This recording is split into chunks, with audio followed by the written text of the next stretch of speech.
मुंबई स्थित अंधेरी की निवासी और नागरिक ज्योति लांबा जो 37 वर्ष की हैं, उन्होंने प्यार में मिले धोखे और न्याय की लड़ाई को लेकर शुक्रवार को अंधेरी पूर्व में एक प्रेस वार्ता की। उन्होंने बताया कि उमेश ठक्कर नामक व्यक्ति ने उनसे हिंदू रीति रिवाज से शादी करने के बावजूद पत्नी मानने से इनकार कर दिया है।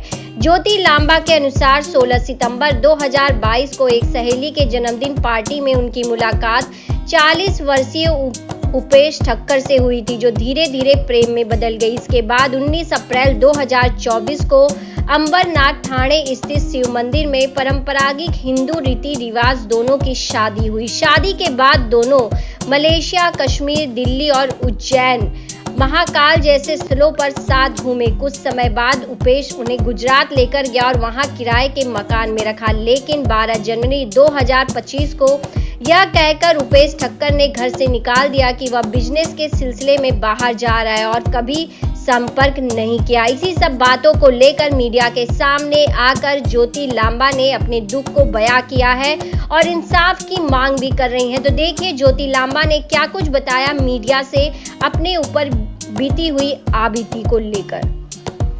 ज्योति लांबा है, शादी के बाद ज्योति उपेश ठक्कर मेरा नाम है।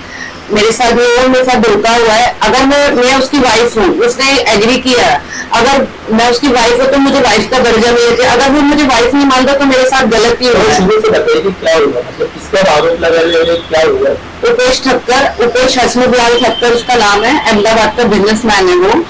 वो मुझे मिला था मेरी फ्रेंड के बर्थडे पे, वहाँ पे हमारा नंबर एक्सचेंज हुआ और हमारी दोस्ती हुई और ये 1.25 साल 1.5 साल हम लोग कॉन्टेक्ट में थे। फिर वो 2023 में फरवरी में मेरे घर के नीचे आया, उसने मुझे शादी के लिए बोला। तो मैंने बोला ठीक है, तुम तो शादीशुदा हो। तो उसने बोला नहीं, हमारा डिवोर्स फाइल हो गया, पेपर आ जाएंगे। फिर 2024 में वापस वो मुझसे मिलने आया। फोन पे हम लोग कंटिन्यू बात करते थे, मतलब 10-10, 8-8 घंटे, 6-6 घंटे डेली एवरीडे हमारा बात होता था। फिर उसके बाद वो आया तो उसने बोला कि पेपर आने वाले हैं, वो मुझे शादी करनी। 3 अप्रैल को 2024 में उसने आगे मुझे प्रपोज किया, तो मैंने उससे पेपर मांगे। तो उसने बोला पेपर आ जाएंगे अभी कुछ टाइम के अंदर ही, आप शादी कर लो उसकी, क्योंकि मुझे मई में जाना है बाहर बिजनेस ट्रिप में। तो ऐसे करके उसने अपनी वाइफ से भी मेरी बात कराई और उसकी वाइफ से मैं मिली भी हूँ मई में उसकी वाइफ से और उसके भाई की वाइफ से, दोनों से मिली मई में अहमदाबाद में। उसके बाद यहाँ पे शादी हुई। शादी वाले दिन भी उसने पेपर नहीं लाया, तो उसने बोला शादी से पहले पेपर ले आऊंगा, मैं शादी में आ रहा हूँ, मैं पेपर लेके आऊंगा। उससे पहले पूजा भी हुई है, वो बोलता है कि जबरदस्ती शादी हुई। वो 11 तारीख को पूजा भी करके गया है यहाँ पे आके, वो भी फोटोज है हमारे पास कि शादी से पहले ग्रह शांति की जो पूजा होती है वो भी हुई है हम दोनों की। उसके बाद वो शादी के लिए हल्दी के लिए आया, हल्दी और शादी साथ में हुई है हमारी। और उसके बाद में वो वहां से 22 तारीख को गया, तो उसका बिजनेस उधर है।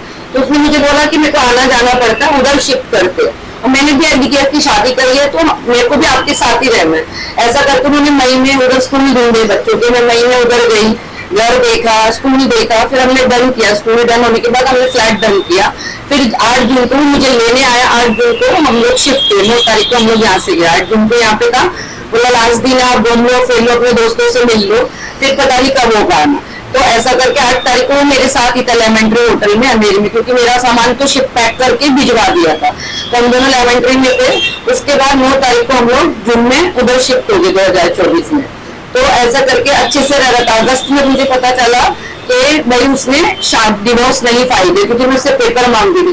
तो उसको पता चल गया कि मुझे पता चल गया वो झूठ बोल रहा है, उधर भी कर रहा है, इधर भी कर रहा है। तो हमारे झगड़े होने लगे। मैं उसको बोलती थी कि तुमने वैसा ऐसा किया पेपर को, क्योंकि मैं भी फर्स्ट हुई थी, मेरे बच्चों का स्कूल बोर्ड चल रहे हैं, वहां पे मैं आ भी नहीं सकती थी। उसके बाद उन्होंने धीरे धीरे हाँ मैं कर रहा हूँ, अभी कर रहा हूँ। उसकी वाइफ से भी मेरी बात कराता रहा कंटिन्यू। उसके बाद वो चीजें बढ़ती गई। फिर उसने आना बंद कर दिया, 15 दिन नहीं आता, 15 दिन बाद फिर आता, फिर कभी 10 दिन नहीं आता। फिर लास्ट में नवंबर के बाद उसने दिसंबर 6 को आया था। फिर सीधा एक महीने का गैप देने लगा। फिर 24 को आया, तब मुझे पता चला कि वो बाहर जा रहा है अपनी फैमिली के साथ में, स्विट्जरलैंड गया था वो 27 को, मेरे घर से ही गया था। उस वजह से हमारे झगड़े बढ़ते चले गए। तो उसके बाद जनवरी में उसने फिर यही कर दिया कि मुझे नहीं रहना है, ऐसा वैसा, फोन उठाना बंद कर दिया, ब्लॉक कर दिया। मैं वहाँ पे अकेली पड़ी, वहाँ मेरा कोई नहीं था उपेश ठक्कर के अलावा, मेरे बच्चे और मैं, और बच्चों के बोर्ड्स थे, मैं आ भी नहीं सकती थी। उसके बाद उन्होंने झूठा मुझे अपने दोस्त से कॉल करवाया और मुझे मैसेज भी, उपेश ने खुद ही बोला था कि आप उससे बात करो, उसके दोस्त से बात किया।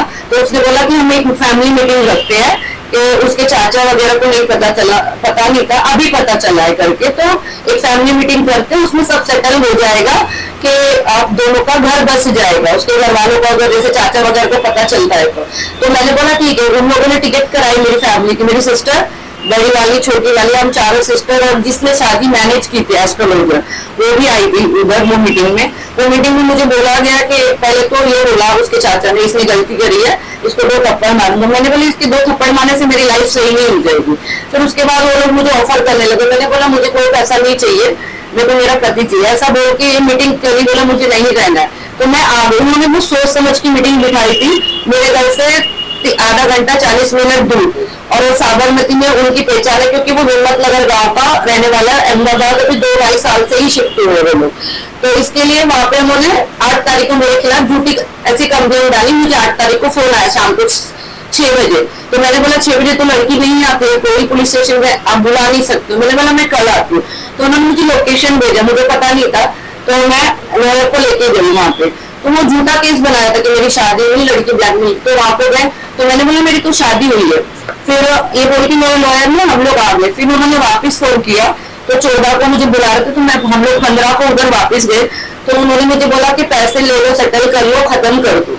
पुलिस स्टेशन में भी मुझे यही बोला गया, और ना मेरे से कोई राइटिंग में कुछ लिया, मैं लिख के लेके गई थी। जबकि क्योंकि 9 तारीख को गई थी, उन्होंने जो मेरे पे एलिगेशन डाले थे तो मैं वो लिख के लेके गई थी कि मेरे पास सारे, ना उन्होंने मेरा कोई स्टेटमेंट लिया ना रिटर्न में कोई पेपर दिया। हमने मांगा भी कि आप ये ले लो और दो।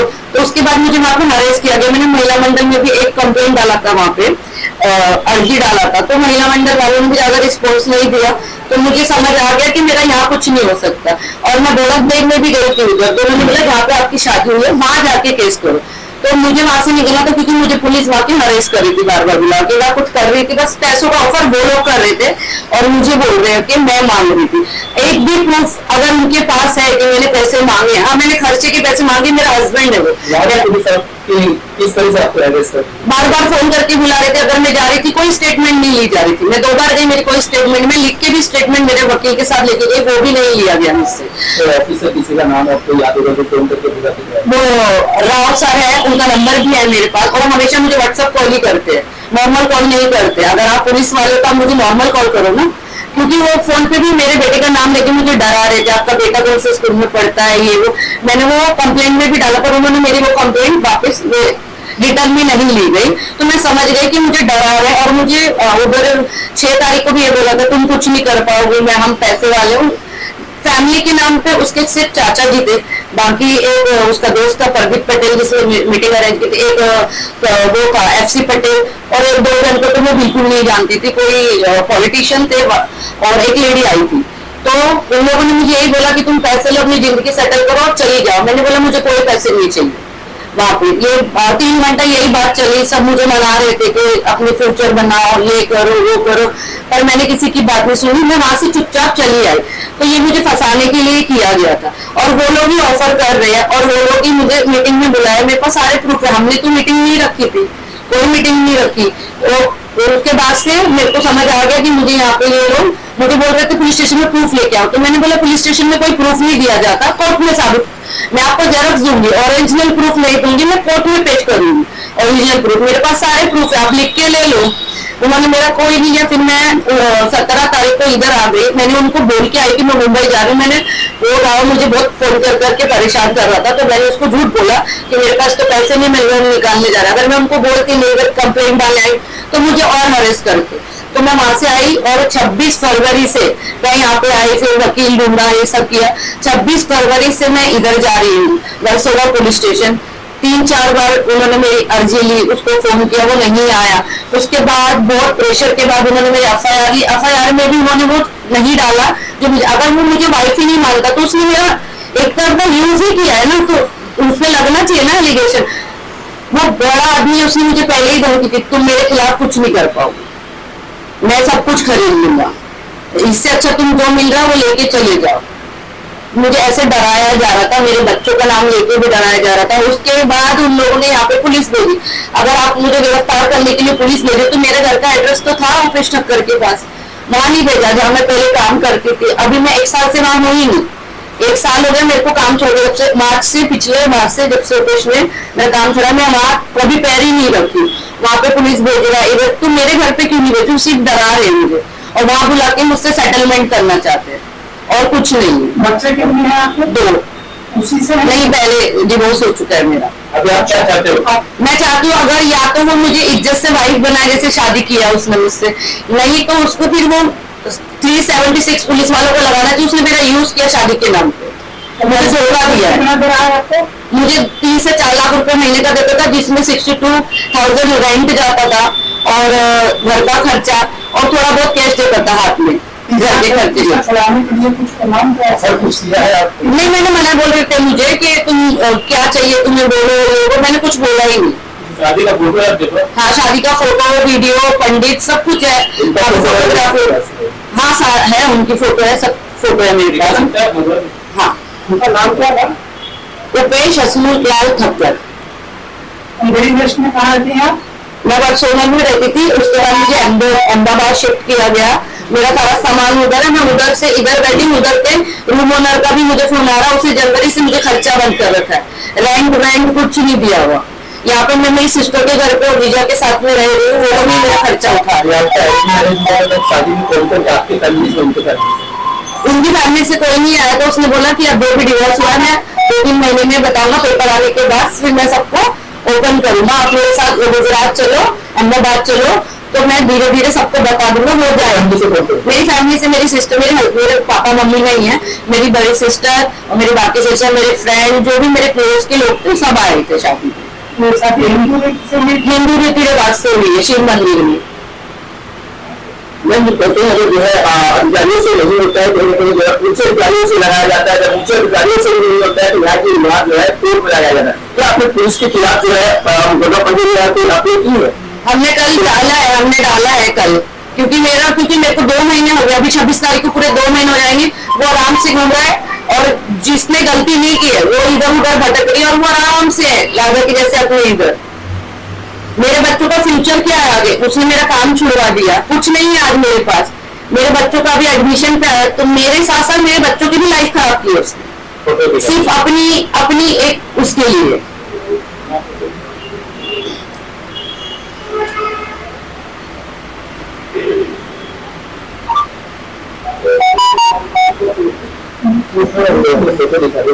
ये शादी का वीडियो में से मैंने बनाया हुआ है, पूरा वीडियो है शादी का।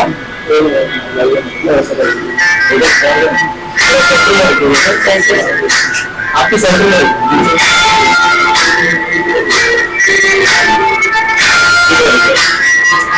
इसमें चूड़ा फिर खिलाएंगे, फिर शादी क्या है, हल्दी उतार है सुबह।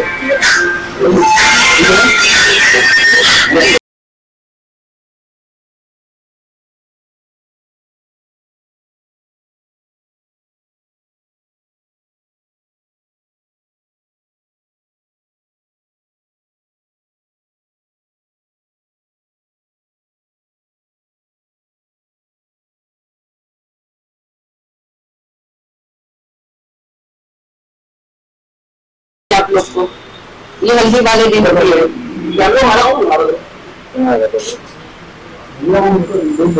देखिए खूब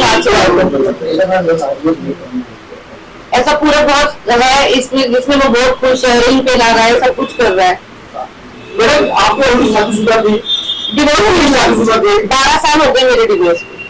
आपके डिवोर्स? हाँ जी। और आपने डिवोर्स का पेपर दिया होता? सब उनको पता, उन्होंने खुद भी लिखा है अपनी एफआईआर में कि 12 साल पहले उसका डिवोर्स हुआ, उसके बच्चे, उसको सब पता था मेरी लाइफ के बारे में। हाँ, सब पता था। वो मेरे बच्चों से, उन्होंने मेरे बच्चों से भी बात की, उन्होंने एडमिशन भी खुद कराया उधर अहमदाबाद में मेरे बच्चों का। हाँ, तो क्या चाहती हूँ, मतलब क्या होना चाहिए आपके साथ में, क्या हिसाब? मैं ये चाहती हूँ अगर उसने मुझसे शादी की है तो बीवी का दर्जा दे, अगर वो शादी को नकारता तो उसको सजा मिलनी चाहिए। किस तरह से सजा? तो मेरा उसने शोषण ही किया है ना, शादी के नाम पे धोखा दिया उसने मुझे। शादीशुदा होके भी मेरे से झूठ से शादी की, और अगर वो बोलता है तो 1 साल पहले उसने कंप्लेन क्यों नहीं की? इतना बड़ा आदमी है, वो आज केस कर रहा है, पहले क्यों नहीं किया उसने केस? चलो शादी के बाद भी केस क्यों नहीं किया? मेरा यूज किया, मलेशिया घुमा, मेरे साथ कश्मीर में हनीमून के लिए लेके गया, मेरे साथ दिल्ली गया, मेरे साथ दुबई जाने का था, मैंने कैंसिल किया था, और मुझे वैष्णो देवी लेके गया, हर एक जगह घुमा है वो मेरे साथ। ये कौन सी जबरदस्ती शादी, सारे प्रूफ है मेरे पास। आपने कहा कि आपकी और उनकी वाइफ से भी बातचीत हुई। हाँ, तो आपको क्या लगता है वो भी इसमें शामिल है, वो इसमें शामिल है, पूरी तरह से शामिल है। तो आपको लगता है इसी कुछ बात, क्योंकि उसने मुझे बात की, उसने भी झूठ में पूरा साथ दिया कि हाँ हम डिवोर्स दे रहे हैं ये वो, और मुझे पता चला कि और भी रुपेश ठक्कर का, जिसमें हनी ठक्कर पूरी तरह से शामिल है। आपने आरोप लगाया कि अभी तक उन्होंने डिवोर्स के लिए फाइल ही नहीं किया। नहीं किया। ये आपको कैसे पता चला? आपके पास ऐसा कोई प्रूफ है कि उन्होंने डिवोर्स के लिए फाइल ही नहीं किया था? वहाँ पे मेरे से हनी से बाद में बात हुई, जो झगड़ा होता, हनी ने बोला कि नहीं अब वो हमारा कोई डिवोर्स हो, इसलिए मैं, अगर तुम ज्यादा बोलोगी तो मैं तुम्हारे खिलाफ केस करूंगी। मैंने कर दो, मैंने उसको सीधा बोला करो, तभी उसने नहीं किया। अगर वो उसकी वाइफ है, सबसे पहला हक बनता है उसका केस करने का, उसने क्यों नहीं किया? क्योंकि वो मिली हुई है। एक्सटॉर्शन का केस किया आपके ऊपर। हाँ, वो एफआईआर में उन्होंने दिखाया कि आपसे शादी हुई उनकी। हाँ, उसने बोला है कि असली ये बोला है झूठ की जबरदस्ती शादी, तो इसमें ये नाचना कूद रहा है, खुद से आया अहमदाबाद से, तो कौन सी जबरदस्ती शादी है? 2.5 साल 3 साल हो गए शादी से पहले से, मैं उसको 2 साल से जानती हूँ। और यहाँ पे जो आपने एफआईआर कर रहा है वर्सोवा में, उसमें मेंशन है कि आपके और उसकी शादी हुई है। हाँ, उसमें मेंशन है। हाँ, और मैंने उसमें ये भी लिखा है कि हनी से मेरी बात होती थी और हनी भी मिली हुई। मैंने पुलिस वालों को बहुत बोला कि हनी के खिलाफ भी आप एक्शन लो, तो वो बोल रहे उसकी क्या गलती है।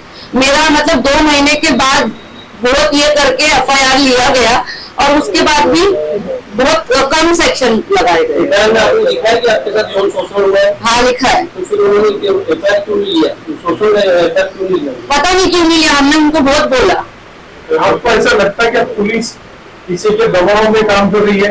हाँ, मेरे पास 498 अगर लागू हो गया है मामले का, ये साफ तौर पर माना जाएगा कि प्रतिपक्ष तौर पर कोर्ट ने एक्सेप्ट किया है।